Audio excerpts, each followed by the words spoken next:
Nakitang patay sa pamamaril ang isang lalaki sa loob ng kanyang inuupahang kwarto sa Quezon City. Ang karelasyon ng biktima ang huling nakitang kasama niya bago siya mabaril. Yan ang tinutukan ni Dante Perelio. Duguan at wala ng buhay ang kinilala lang sa pangalang Badyon nang matagpuan sa loob ng inuupahang kwarto nito sa Dupac Street, Barangay Old Balara, Quezon City, pasado alas 11 kagabi. Nakarinig ako ng putok, mga 3 putok. Hindi ko naman kumpirmado kung saan banda. So nagtanong-tanong ako sa labasan.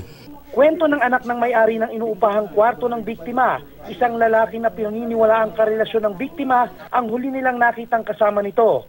Nasa lubong pa raw nila ang lalaki na nagmamadali sa pagbaba ng hagdan. Matapos umalingaw-ngaw ang putok ng baril. Bago po kami lumabas, nakita po namin yung shota niya. Tapos sabi po ng shota na wala daw siyang alam, baka daw po madamay siya. Sinubukan pa raw nila itong pigilang umalis pero bigla na lang daw itong nawala. Ikalawang beses pa lang daw nilang nakita sa kanilang lugar ang karelasyon ng biktima. Hindi rin daw nila alam ang pangalan nito.